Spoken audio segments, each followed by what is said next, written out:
Hello বন্ধুরা, কেমন আছো তোমরা? আজকে এক বিশেষ দিনটা হলো আজ আমার রাজকন্যার জন্মদিন, যে আমাদের জীবনে আলো নিয়ে এসেছে। আজ সে আরও 1 বছরের বড় হলো।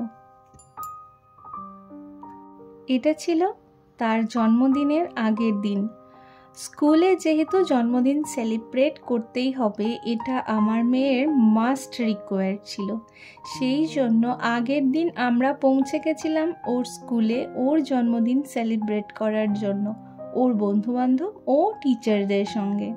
তাই সঙ্গে কেক আর কিছু রিটার্ন গিফটসও নিয়ে নিয়েছি।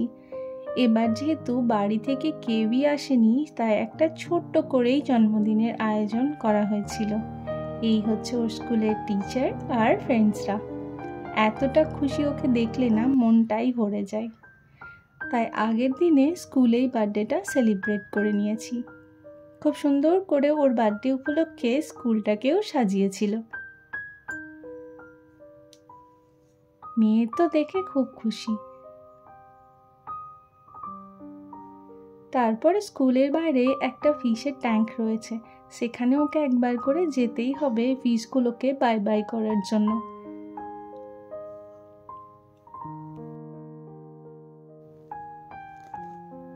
দিনটা ছিল 1 ফেব্রুয়ারি 2021। তবে আজও সেই 1 ফেব্রুয়ারি 2021 নয়, 2025।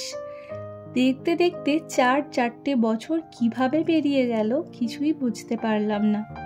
আমি এখনো বিশ্বাস করতে পারি না যে এত তাড়াতাড়ি সময় চলে যায়। এই তো সেদিন সে হামাগুড়ি দিচ্ছিল, আধো আধো গলায় কথাও বলছিল।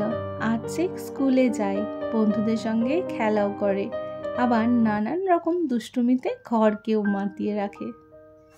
আজ আমাদের জীবনে একটা বিশেষ দিন। আজ আমার মেয়ের জন্মদিন। আমার এই ছোট্ট মেয়েটি যে আমার জীবন আলো নিয়ে এসেছে, সে আরও 1 বছরের বড় হলো। তাই মায়ের মন্দিরে যাচ্ছি মায়ের কাছে আশীর্বাদ চাইতে। মায়ের কাছে প্রার্থনা করি আমার মেয়ে যেন সুস্থ থাকে, ভালো থাকে, আর জীবনে যা কিছু চায় সব যেন সে হাতের কাছে পায়।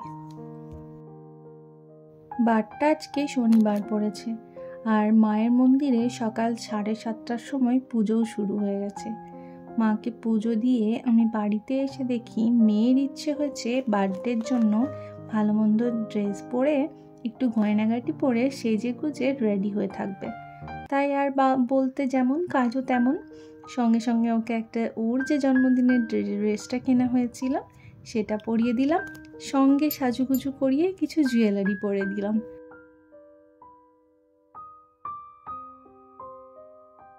হ্যাঁ, ঘরটাকেও না খুব সুন্দর করে সেদিন সাজিয়ে নিয়েছিলাম। আমি সবটাই নিজের হাতে করেছিলাম। নিজের হাতে করতে আমি খুব ভালোবাসি। সমস্ত কাজ যেখানে আমার মনে হয় আমি করলে সেটা খুব পরিপাটি হবে। আর যেহেতু এইবারের জন্মদিনটা একটু ঘরোয়াভাবে, শুধু ওর মা আর ওর বাবার সঙ্গেই সেলিব্রেট করবে, তাই একটা ছোট্টখাটোর মধ্যে দিয়েই করা হয়েছে। প্রত্যেক বছরের এই স্মৃতিগুলো আমি ধরে রাখি, যেহেতু পরের বছরে আমি দেখতে পারবো যে ও এই বছরে কী করেছিল। আর ওর আবদারে আজকে হয়েছিল বাড়িতে বিরিয়ানির রেসিপিটা আজকে শেয়ার করলাম না, বাট খেতে ভীষণ ভালো হয়েছিল। যদি কখনো সময় হয় তোমাদের সঙ্গে এই বিরিয়ানির একটা সহজ রেসিপি শেয়ার করব অবশ্যই। আজ তোমার জীবনে একটা সুন্দর দিন। তুমি আমার জীবনে এসেছো এক নতুন আলো নিয়ে। তোমার হাসি, তোমার দুষ্টুমি সব কিছুই আমাদের মন হৃদয় ছুঁয়ে যায়। তুমি যখন খেলো তখন মনে হয় যেন সময় থমকে যায়। তোমার আনন্দ দেখে আমাদেরও মন ভরে যায়। এটাই তোকে বলতে চাই মা বারবার, তুই খুব ভালো থাক। বিকেলের কেকটা দেখো চলে এসেছে, খুব সুন্দর। এটা আইজিপি থেকে অর্ডার দেওয়া হয়েছিল। কেকটা খুব সুন্দর খেতেও ছিল আর খুব সুন্দর দেখতেও ছিল।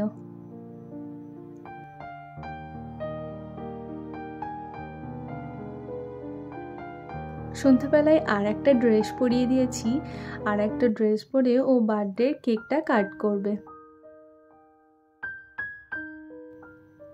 এখানে আমরা ওকে চিয়ার্স করছি হ্যাপি বার্থডে বলে, আর ও কিছুতেই না মোমবাতিগুলো ফুদিয়ে নেভাতে পারছে না, ওটাই আমাদেরকে বারবার করে বলছে। ছোট বাচ্চা মানুষ তো কোনো কিছুতে যদি না হয় ততক্ষণ পর্যন্ত সেটা বলে যাবে যতক্ষণ কাজটা হবে না। আজকের এই বিশেষ দিনে অগ্নিকার জন্মদিনে যারা আমাদের সাথে ছিলেন তাদের সবাইকে আন্তরিক ধন্যবাদ। আপনাদের উপস্থিতি এই দিনটিকে আরও আনন্দময় করে তুলেছে। অগ্নিকা, তুমি আমাদের জীবনে আলো নিয়ে এসেছো। আমরা তোমাকে অনেক ভালোবাসি। অগ্নিকা, তোমার জন্য অনেক অনেক শুভকামনা। আমরা আশা করি তুমি জীবনে অনেক বড় হও আর সব স্বপ্ন পূরণ করো। আমরা সব সময় তোমার পাশে আছি। তো আজকের মতো এই পর্যন্তই। মেয়ের জন্মদিন উদযাপন শেষ হলো। আশা করি সবাই খুব মজা করেছেন, করে বিশ্রাম নিন।